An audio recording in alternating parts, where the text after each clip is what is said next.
This is Marie. She's the host of the Lifestyle Lab and a proud professional guinea pig. She takes her team's assignment a little too seriously, like today, where she's convinced she's competing in the Masters. She's been standing like this for what feels like half a Netflix series. Is she about to swing?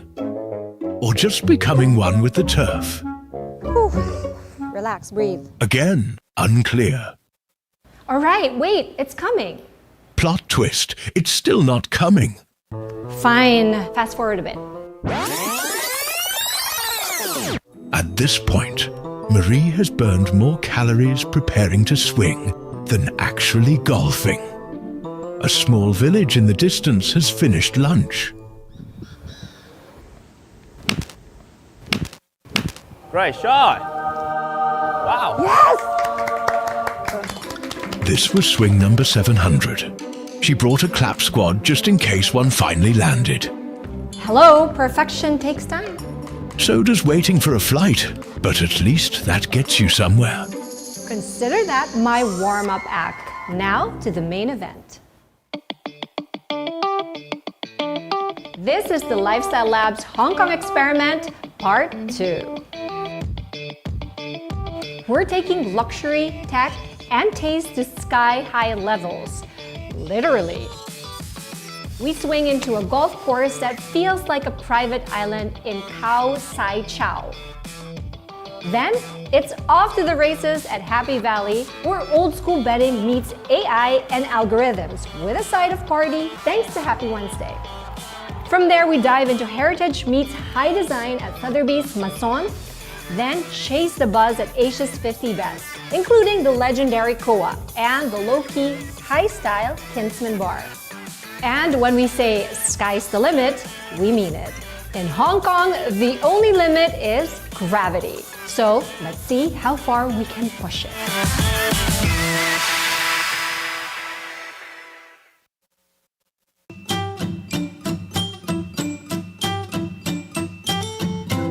There are golf courses, and then there's Khao Sai Chau, Hong Kong's only public golf course, set on an island that feels like it was designed for a billionaire who decided to be generous. Thanks to the Jockey Club, this 54-hole playground is open to anyone with a set of clubs, a sense of adventure, and ideally, a ferry booking. Because yes, it's that remote and that spectacular. Who says public golf can't feel like a private island experience? This is Khao Sai Chau. When I got there, I knew I had to face the truth. I needed help. But today I am swapping heels for spikes and emails for eagles. I'm gonna let Khao Sai Chau show me what island golfing is all about. Spoiler alert, it's a hole-in-one kind of day. Enter pro assistant Leo, part swing coach, part therapist, part bearer of uncomfortable truths. Disclaimer, I am a lifestyle show host. I am not a golfer, so guys, please be kind. I know my swing has a lot of problems. Within minutes of watching me warm up, if you can call it that, he gave me that look. Equal parts pity, concern, and professional detachment. You know that look that the doctor gives you before he tells you, let's sit down? Yay, good shot! Not bad, not bad, not bad. Okay. I overthink. Quick fix. All right, a lot of good stuff in the swing, good posture, just a little bit strong with the grip, and just a little bit too flat. Okay, so with the swing, so when you're gripping with your right hand here, so just a tad, a little bit going this way, and just a little bit going that way. So like a bullet fly, like this way. Okay, you don't want to be the right hand too underneath here. Oh, so just a little bit more. So you see that V here? Yes. Okay, more in the middle. More in the middle. Is that too below and I to was the right? like this earlier. Yeah, so you want to be more on top. Yeah. Okay. Right. Relax. The whole point is relax. butterfly shooting. I still did it. I still noticed I did it. So one more swing. We spent the next 30 minutes in a blur of drills, analysis, and polite but persistent reminder that no, I should not be finishing my swing like I'm auditioning for a Beyonce tour. Because if you can't be good at, or if you can't be the best in the game, just come best dressed, right? Invest in your outfits.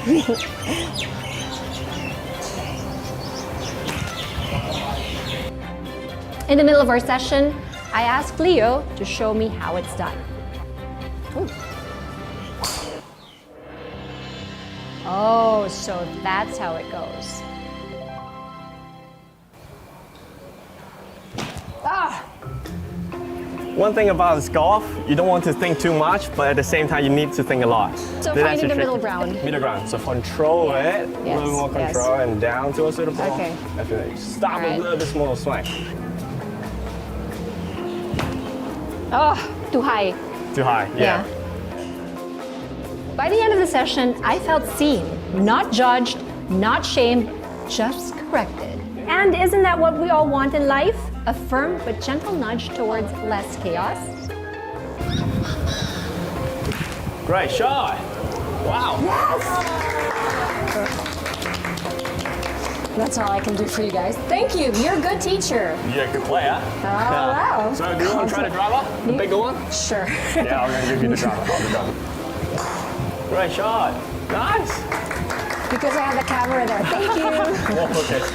Great shot. Great shot. Great shot. Oh, God. Leo wasn't done with me yet. Before letting me go, he brought me over to the putting green. Jun, jun, jun, jun. Because that's what I dread. We worked on calming down the hands, breathing, who knew that mattered, and letting the stroke happen instead of making it happen. Hole in 700. Simple stuff, but deceptively difficult and deeply satisfying when it actually clicks.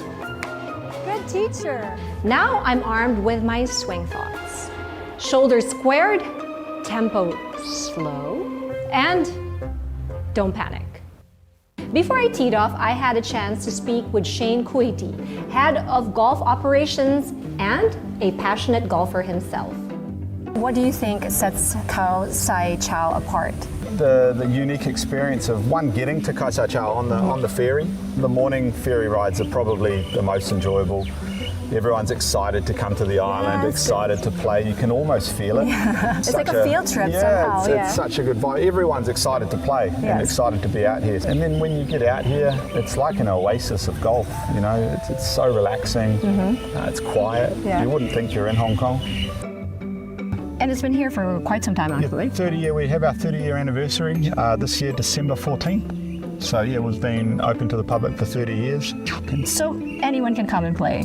Yeah, so we're a public facility, so anyone wanting to learn golf, wanting to play golf can come and go through either our instruction centre to get the skills to go out on the golf course. We have 3 golf courses, north, south, the north is behind us here, and the east course. So we feel those 3 courses cater for every level of golfer. What's your favorite? I love the north. This is my favourite course here. It's a walking only course, so championship layout, really good challenge, and probably my favourite course in Hong Kong. Yes. Yeah. With Shane's recommendation, I decided to spend my tee debut in the North Course, courageous me. One of 3 full 18-hole courses on the island, and the crown jewel of the lot, designed by none other than legendary Gary Player. It's carved into the hills and ridges of the island. Like nature, was politely asked for permission first.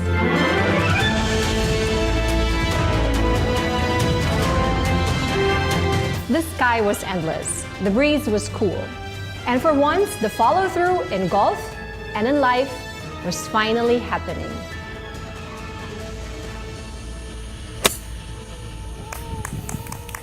Shots! Woo! Yes. Call me lucky for that shot. I don't care. Sure, I didn't conquer the course, but I did conquer my fear of the follow-through. And on an island like this, that's already considered one small step for golf and one giant leap for my swing.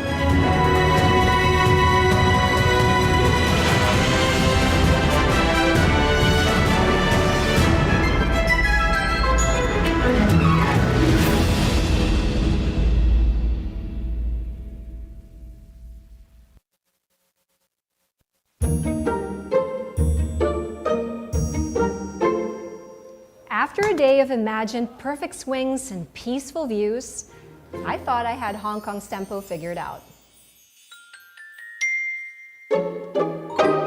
Until I stepped into this.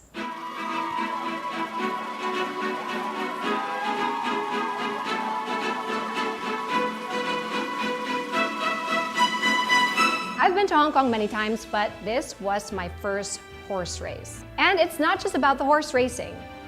It's fashion, it's food, it's a full-blown midweek party, but with hooves. One of the coolest parts of Happy Wednesday is the AI betting lounge found in the Beat and Advantage. Here, tradition meets tech, and your next bet might just be placed with the help of AI. This is where I met the guy behind a pretty wild idea, bringing artificial intelligence into horse race betting. Dennis Howe. We actually have to strive really hard to uplift our experience for our customers and also for our international tourists. We actually have invented this digital parade ring.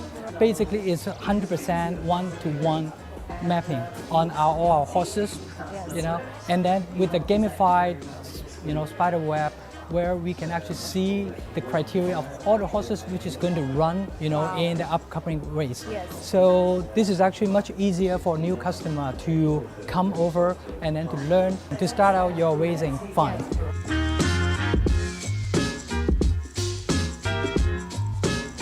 I'm no expert in horse race betting. Am I not an expert? Actually, I'm a newbie, but Dennis broke it down for me. The AI checks it all.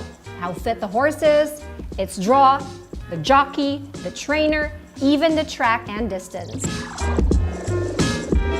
Then it crunches the numbers and gives you smarter picks, which is great because I usually just bet on whichever horse has the cutest name.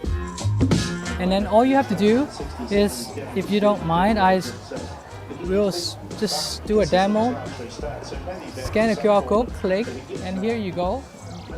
You're done. Basically, you don't have to type anything. You don't have to input anything. The barrier is very low for you to start out your racing fun. Be able to select horses right from the fingertips. It's old world tradition supercharged by next-gen tech. And honestly, even as a newbie, I kind of got into it. At the Beat, it's not just digital. It's also, you see the vibes for the young generation. Yes. They can actually enjoy just the live music, you just enjoy it. And also the food, and also the cocktail. Last question is, do you have any tips for me? Because I'm going to be betting tonight. If you really want to ask the tips, ask AI. I think it's more, less judgmental, and it's more from the big data, it's more factual, and it's more, maybe accurate, you can try, and it's more fun.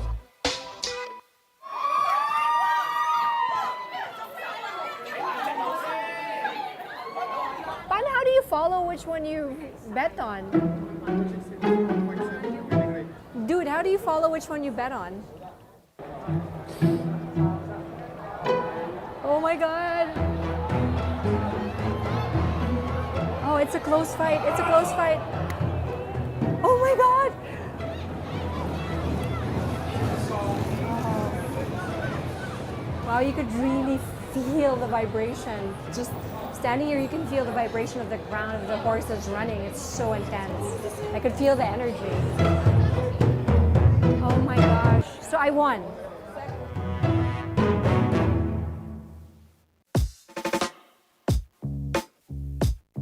After diving deep into racing algorithms with Dennis, I needed a different kind of fuel. What I like is that while you're waiting for the next race, you can have some bar chows. These are gourmet bar bites. Here, it's not just the horses that are thoroughbreds. The food is gourmet and the cocktails named after racing legends. One sip and you're part of the winner's circle. But beyond the cocktails, there's real culture behind the chaos. To understand what makes Happy Wednesday such a unique Hong Kong experience, I had a quick chat with Hanan Sabri, the head of racing marketing. This is what it's all about, being purposeful and supporting Hong Kong community. And about horse racing is really anchored. Hong Kong Jockey Club is celebrating their 140 years this year. So you can imagine that racing is part of the culture of the community of Hong Kong. This is the most celebrated but also famous sport here in Hong Kong. It's quite special because you have four assets: the horses, the owners, the trainers and the jockeys. It's really that connection between the human being and the animal. It's a reinvention of tradition, mixing heritage with hype and turning Wednesday nights into the most unlikely party of the week. So Happy Wednesday exists in 2010, 2011, but what we have done in the past 3 years is really enhanced end-to-end the experience. The idea is, how do we bring up that connection and attract more and more Gen Z, Gen Y, but also tourists, either from mainland and overseas. We wanted Hong Kong Jockey Club to own the Wednesday. So we created that brand campaign called Wednesday is the New Friday, kind of a midweek escape nightlife. When you come here in Happy Valley, as you can see behind me, you are in the middle, the heart of the city. I mean, there is no other race course in the middle of the city. We went downstairs, and from here we have a different appreciation of the horse racing and what goes on before a race. So here is a ring where they parade the horses before the betting so that the people can see, they get to gauge the jockeys as well. I just think they're all so glorious and beautiful. I love them. With a little more context and a lot more curiosity, we made our way to the trackside where the real action and most of the people were. It was loud, it was packed, it was slightly chaotic, but kind of electric. So now we're here at the beer garden, and as you can see, it's a very, very different crowd in here. I would say it's more fun though because everyone's drinking and having a chat in the middle of watching a race. Everyone here is just having fun. It actually feels like a big fair. I think I'm gonna mingle.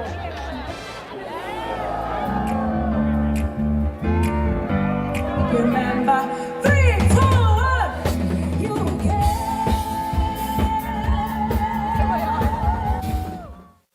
And just a few feet away, the star of the show, the horses.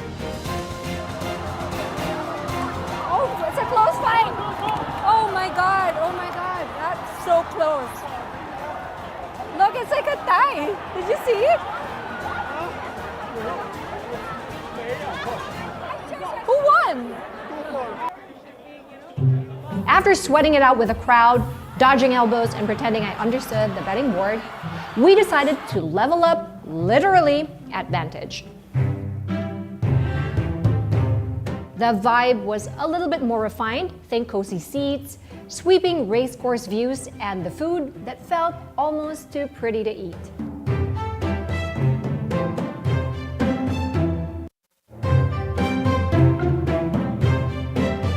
One of the highlights, the champagne. Apparently, it's the same bottle they give to the race winners.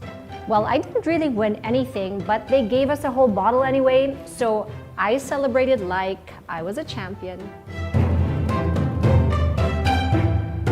The races wrapped up by 10 p.m., so did we. Bellies full, spirits high, and not a single bet won. But with champagne in hand, who really cares?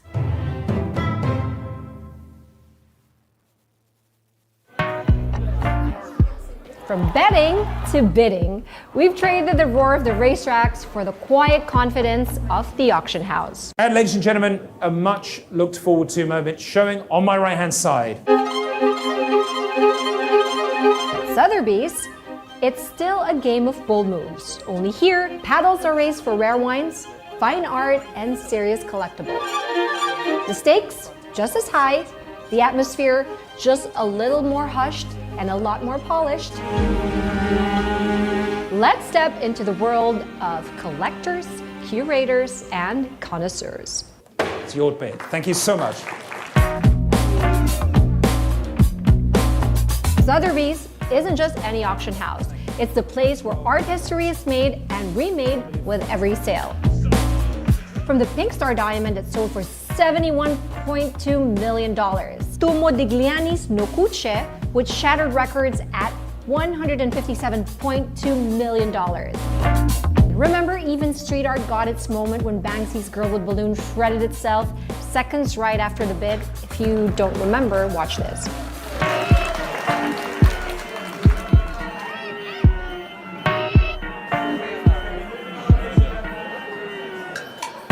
Only to be resold as Love is in the Bin for a cool $25.3 million. When it comes to big moves in the art world, Sotheby's doesn't just follow trends, it sets it. But in central Hong Kong, Sotheby's has taken a fresh form. Sotheby's Maison feels like a stylish collector salon than an intimidating institution. It's airy, inviting, and dare I say, surprisingly approachable. Still, the stakes are just as serious.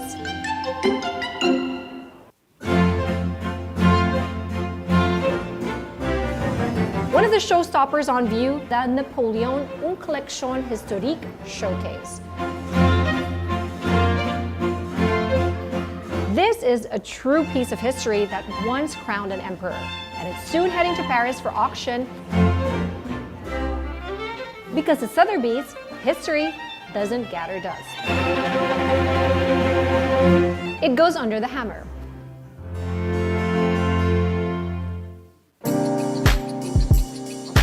To better understand how Sotheby's is evolving, I met with Florence Haw, Deputy Director and Head of Day and Online Sales for Contemporary Art in Asia.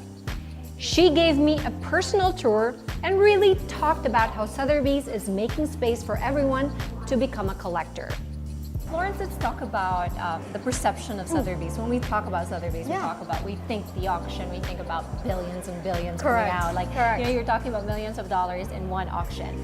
But this one, it's different. You guys are actually, you know, I mean, it's a 280-year-old company, you know, but it's changing as well. I'm noticing that the fact that you're in Central, and it's so much more accessible that I'm actually getting to see it more closer, and makes you think that, hey, can I buy from Sotheby's and not be a billionaire? Correct. I mean, it is really I would say, a challenge for us to actually tell people this new kind of story. Yes. Because as you said, it's a 280 years of history, and everyone has known Sotheby's as a kind of a dealer agency that deals with, you know, the highest quality of art, the highest quality of antiques.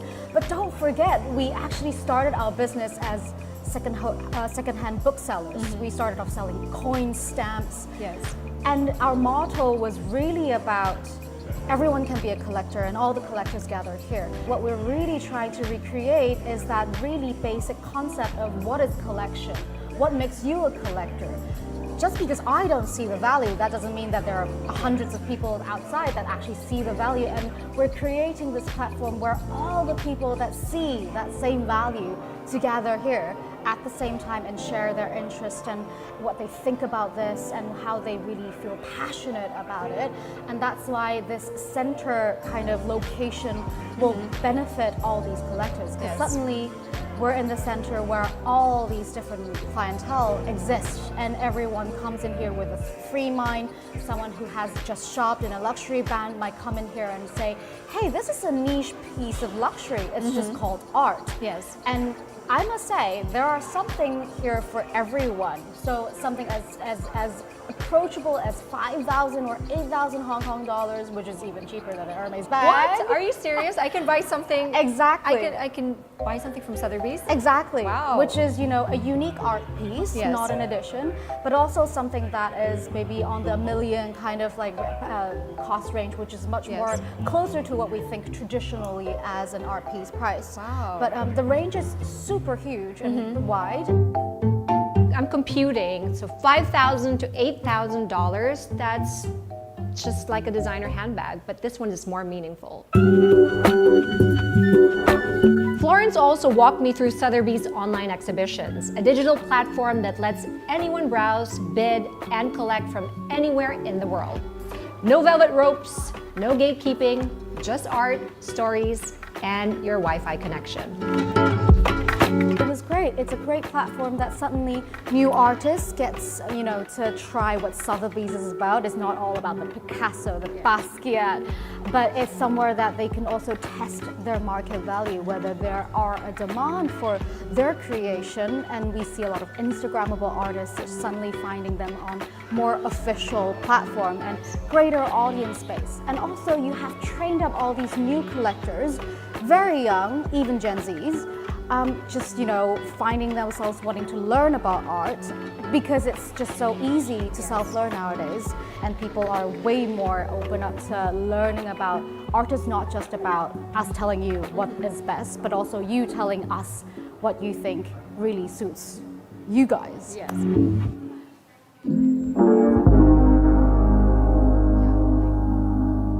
One of the most dramatic spaces in the Maison is called the Grotto. Forget the white walls. This is dark, moody, and immersive.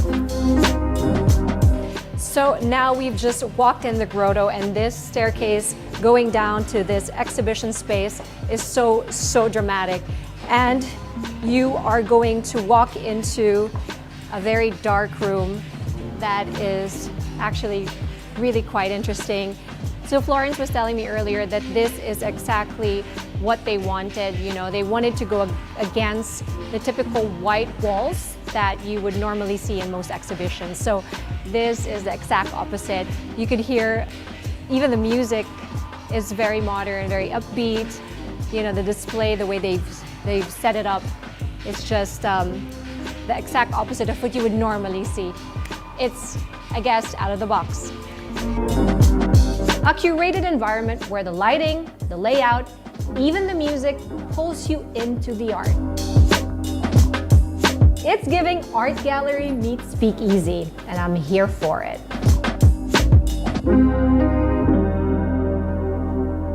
And just when I thought that Sotheby's couldn't surprise me anymore, enter Labubu.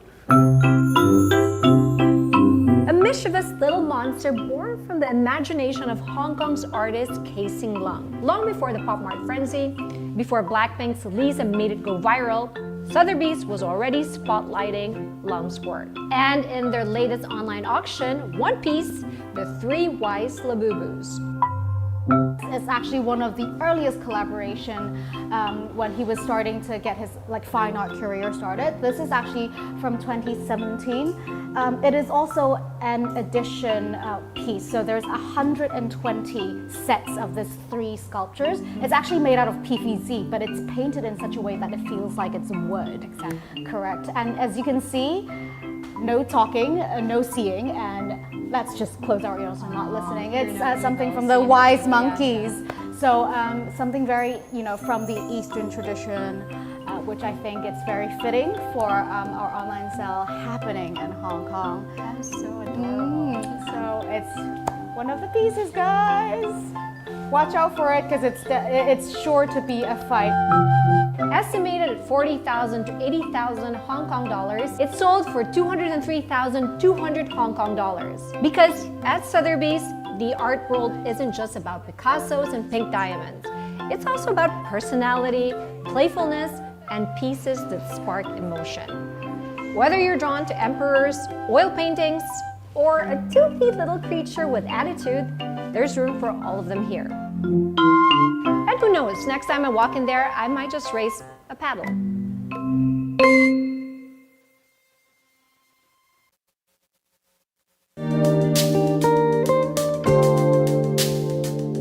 From priceless bids to perfectly balanced drinks, after Sotheby's, we swapped fine art for fine agave. Because in Hong Kong, culture isn't just framed and hung. Sometimes it's poured over a hand-cut ice cube. My favorite.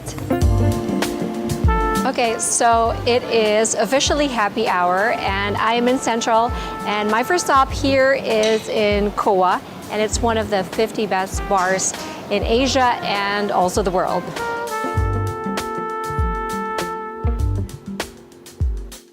Welcome to Koa, the little basement bar with big bragging rights. Named Asia's #1 bar for 3 years in a row by 50 Best Bars, Koa is where agave spirits meet serious craft without ever taking themselves too seriously. Just mezcal, magic, and a menu that feels more like a passport to Oaxaca than a drink fliz.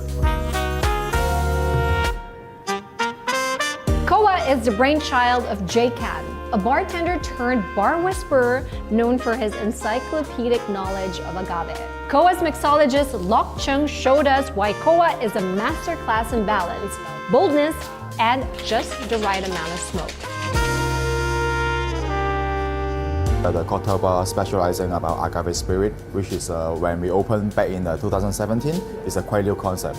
Our founder, Jay Khan, he was fascinated about the Mexican culture, the spirit of the agave, and back to then he decided to want to open something for encourage people to into more in the tequila or mezcal, those are kind of agave spirit. Every bottle on the shelf has a backstory. Every cocktail is a love letter to Mexico, written in citrus, spice, and salt. When you look at it, what is to you the thing that stands out, or do you have a favorite? To be honest, I don't literally have one because I like them all. Yes. But all the bottles in behind our back bar actually is a very high quality bottle.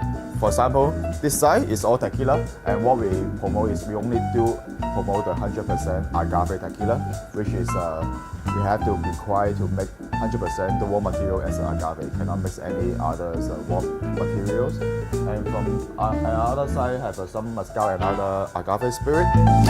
You won't find a sugary margarita here. This is agave with attitude and a whole lot of craftsmanship. Okay, so what are we doing now? Okay, so in here, I'm going to make you one drink. It's called Smack Cucumber. And Smack Cucumber basically is inspired by the same name Chinese cold appetizer. It's commonly found in all the Chinese restaurants. And we combine Mexican jalapeno, cucumber, Chinese soy sauce, vinegar, and sesame oil. And after that, we clarify it as a clear milk punch. It sounds delicious. Yes.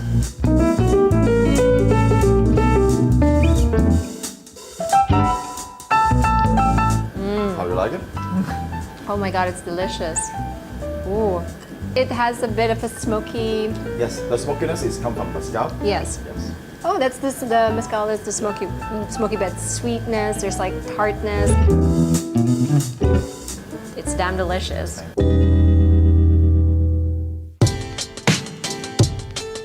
Koa doesn't just serve drinks, they serve stories.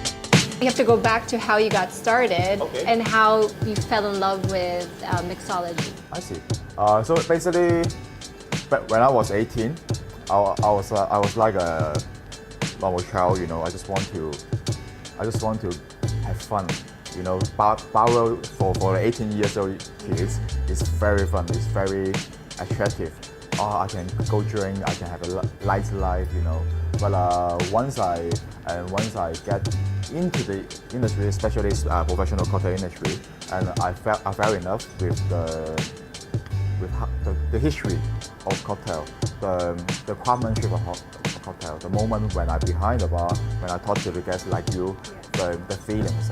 I like to communicate, and that's make me to motivating every time. Oh, wonderful. So, what's next for us? The next drink I'm going to make you some we are our top selling in here called Pepper Smash. It's a very refreshing drink.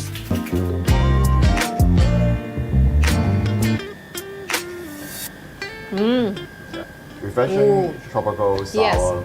Yes. The sour notes. Yeah, but it kind of tastes healthy, which is great because it's kind of like you're having a healthy juice. Yes, inside have many fresh herbs, you know. The herbs, yeah, that's the one I'm tasting. Especially what we do in Koa is we have the ingredients freshly made every day. Yes. So every day we make sure the ingredient is the freshest. Okay, so I really like the look and feel of the place. It's like you're in Mexico. It's so cute. And this one is the actual koa, and this is what they use to harvest agave.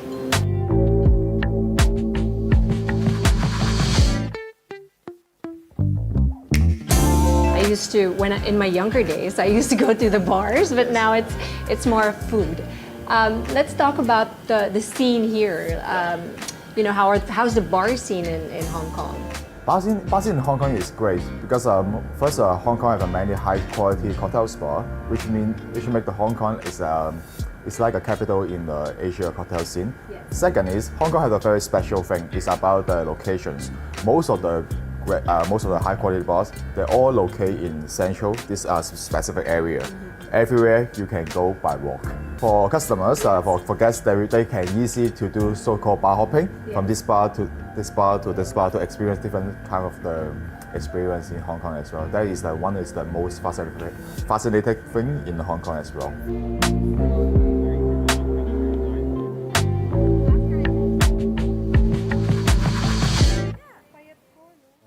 I got a good tip for you guys. Locke just told me that some of the 50 best bars are just around the hood. So they're all walking distance.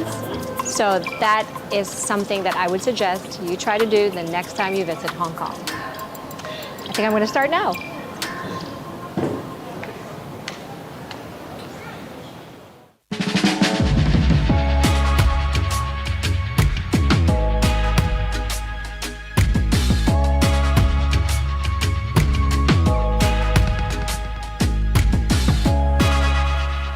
You know that feeling when you walk into a place and instantly you feel like you've time traveled? Think old Cantonese movie soundtracks, vinyl vibes, velvet couches. Well, that's Kinsman.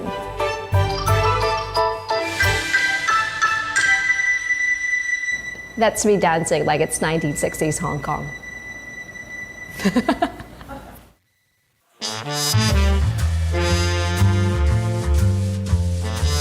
What I like about it is that when I walked in here, it was kind of like going back in time in a way.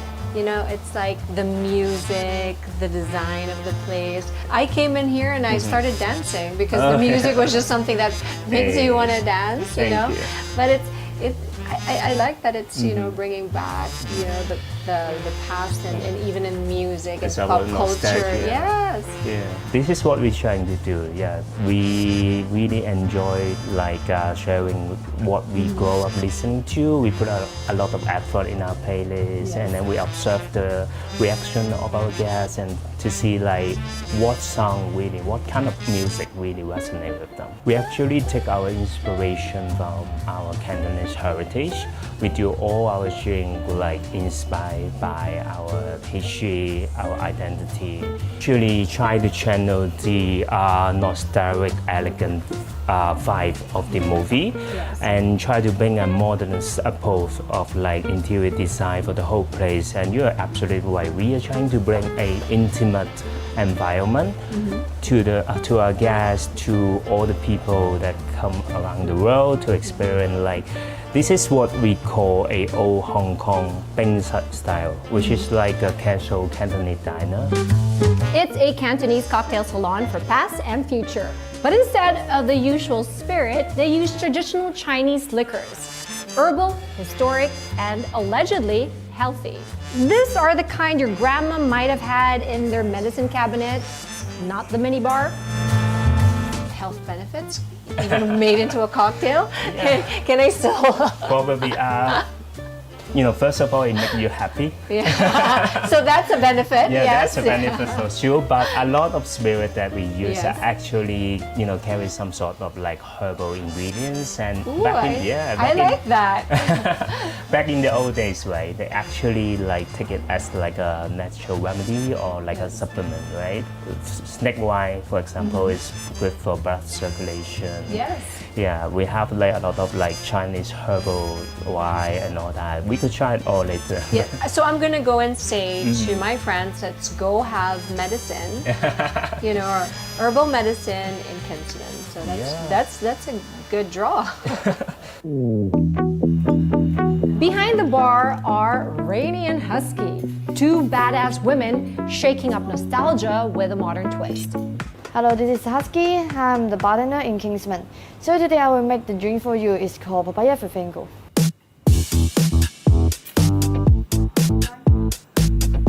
So right now I'm making the milk and honey, one of our popular drinks in the Kinsman.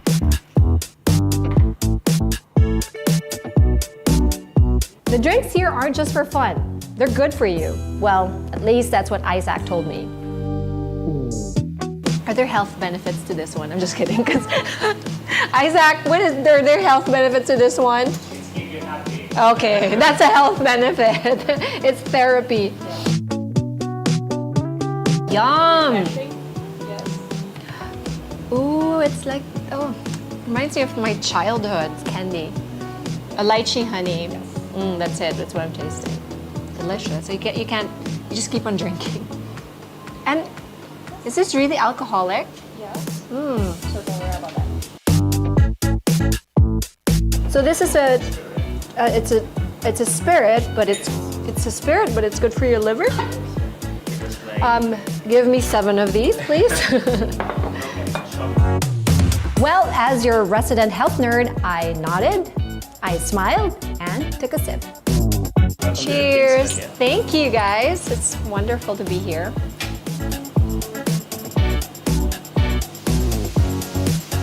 How is that? It's good. I like it. Oh, really? I like it as is, actually. It's wonderful. I came in planning to taste their signature cocktails. The next thing I knew, I was halfway through the top shelves, drinking it like, as he said, medicine. Isaac says it's good for your body. We believe him. It's set on the table. Yeah. Label. So. Yes. For health reasons.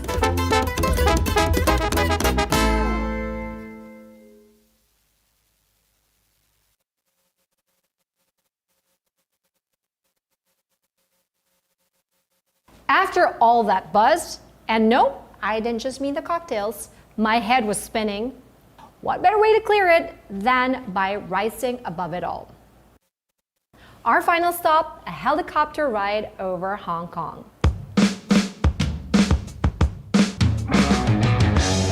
The journey begins 30 floors up at the Peninsula Tower in a lounge called China Clipper, where the skyline already feels within reach. From here, they fly around Hong Kong Island, clockwise and counterclockwise. And if the skies play nice, you'll catch everything from Central Steel Forest to the Southside hidden beaches. And maybe even a peek of Hong Kong's parks that most tourists never see. But today, the skies were moody. A little drizzle and a little waiting game. But even if the pilots could fly, they wouldn't want to do it unless the view was worthy. And no one boards until the city's ready to show off. So seeing Hong Kong from this point of view, everybody just sees it from the ground or from the water. What is your favorite, do you think, the most beautiful part in Hong Kong? Well, actually flying over the city, over Central and all that area, it's quite spectacular when you can see the buildings from the top. It's a view that we're not, well, nowadays with drones, we see it a little bit, we're exposed more to it, but it's not the same when you can experience it by watching it yourself.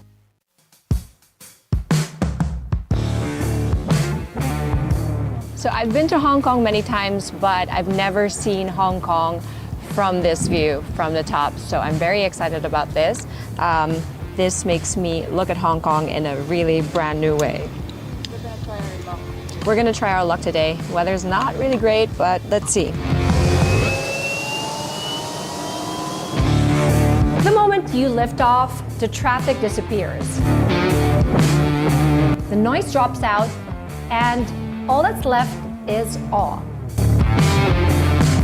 The city you once rushed through suddenly pauses, and it lets you marvel. Up here, the sky really is the limit. I like the view from the top.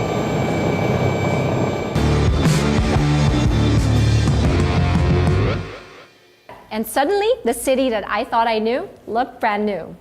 In true lifestyle lab fashion, we arrived in Hong Kong with a truly crafted itinerary, but left with a completely different story.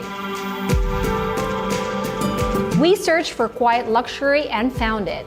Private yacht gliding through Hong Kong's greener side. In spa rituals that nearly rebooted my central nervous system.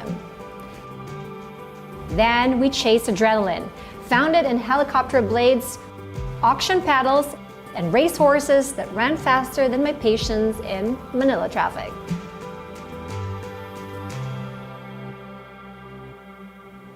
We did it all. Sailed, swung, sipped, stretched, got bruised by a kung fu master, and deeply humbled by an 18-hole course.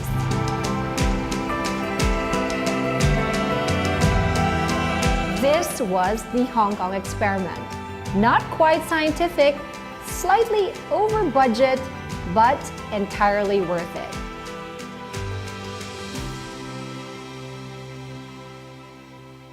And just like Peking duck served two ways, crispy skin and all wrapped up, you don't have to choose just one kind of experience to enjoy.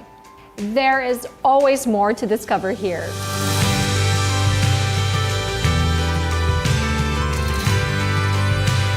More tastes, more stories, more surprises. Because the best part about Hong Kong is that you can always come back and try things all over again.